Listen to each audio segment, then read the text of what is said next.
क्या आप लोग भी ठाकुर सेवा करते हैं और भगवान को भोग लगाने के बाद ही खाना खाते हैं? तो क्या भगवान आपका भोग ग्रहण करते हैं?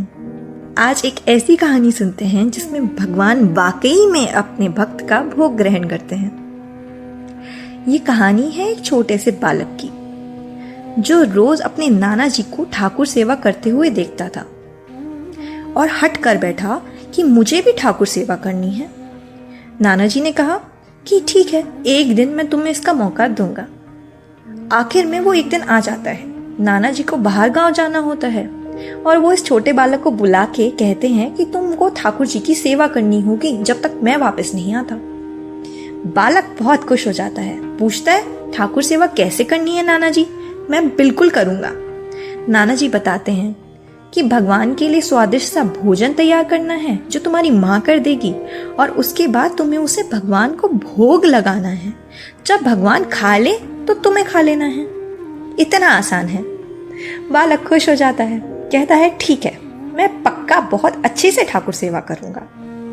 ये सोच के अगले दिन वो भगवान को 2 रोटी जो उसकी माँ ने गरम गरम बनाई होती है पहुंच जाता है और कहता है ठाकुर जी ये रोटी खा लीजिए।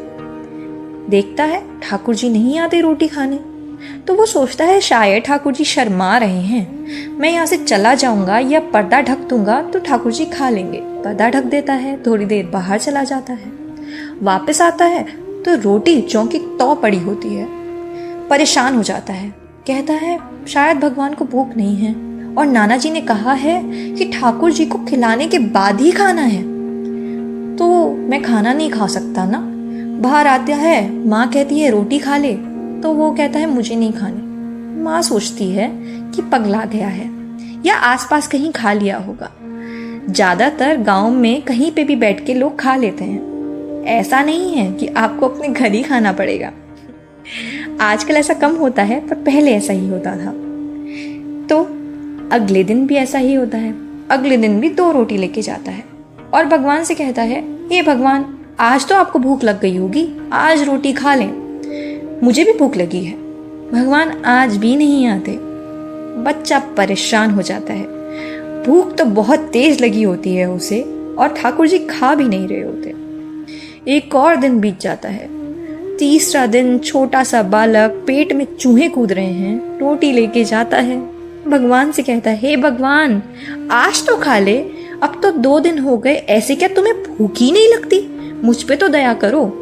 भगवान अभी भी नहीं आते। गुस्सा आ जाता है बालक को। एकदम दौड़ा दौड़ा रसोई में जाता है और वहां से एक चाकू लेके आता है और बोलता है भगवान, अगर तुमने आज मेरी ये रोटी नहीं खाई तो मैं अपना गला काट लूंगा। पक्का काट लूंगा भगवान, देख लेना तुम। ठाकुर जी रीझ जाते हैं और प्रकट हो जाते हैं और रोटी खाने लगते हैं। जब आधी रोटी ठाकुर जी खा लेते हैं तो बोलता है अरे अरे अरे, सारी मत खा जाओ, मुझे भी तो खाना है, मेरे को भी तो भूख लगी है, मैंने भी 2 दिन से कुछ नहीं खाया, मैं भी खाऊंगा। तो वो ठाकुर जी के साथ बैठ के रोटी खाता है। सोचो तो, ठाकुर जी की झूठी रोटी साथ बैठ के वो बालक खाता है। क्या आप मुझे बता सकते हैं ये बालक कौन है? ये बालक है भक्त नामदेव, महाराष्ट्र के प्रसिद्ध संत।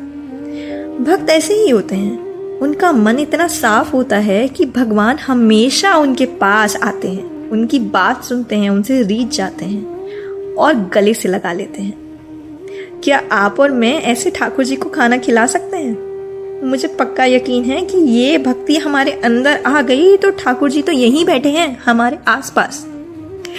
चलिए कोशिश करते हैं। तब तक के लिए हरि ओम।